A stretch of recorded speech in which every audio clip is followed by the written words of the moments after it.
Greetings, I'm Rex from Brokeass Games, and this is a video tutorial on adding triggers in DSQTweaker. The easiest way for me to show you this is to find a sequence that is played in the default SDK code that does not have triggers. I think I did that by finding the file player stand jump.dsq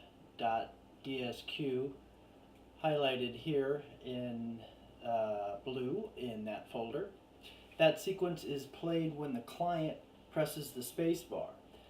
I'll demonstrate that by going over here to the engine, deciding not to leave the mission, and hitting the space bar a few times.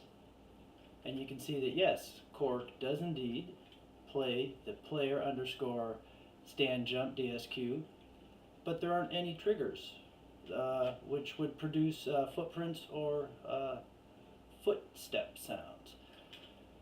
So I'm going to go ahead and leave that mission, drop the server, come over here to DSQTweaker and open up a DTS file, the player DTS. And I'm presented with the available DSQs in the current DTS folder. I'm going to choose stand jump, load that into the shape, and it did in fact occur. I'm going to run the scrubber a few times here to find a good location to put a trigger.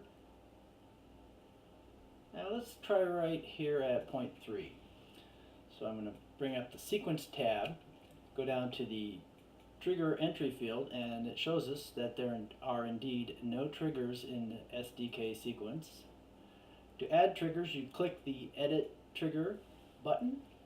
Up pops the Edit Trigger dialog. Now there are two ways you can add the triggers. You can go ahead and hit Add, click Add a few times for however many triggers you need, or you can simply edit the field that's here. I'm going to do this right now in real time. Click Add, and it has added a single trigger for us in the drop down. Now I'm going to go ahead and edit that to be trigger 2 and add that as well.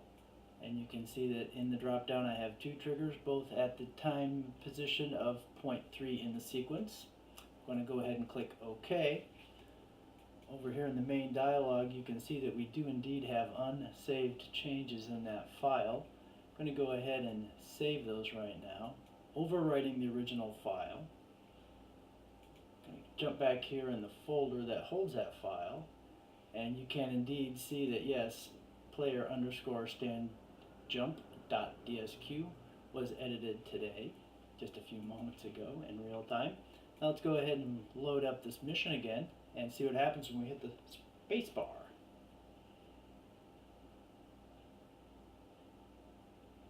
Okay, that was pretty quick. Let's pop into third person here again. Oh, jump a few times, and yes indeed, the work that we did in DSQTweaker by putting a few triggers in has indeed worked.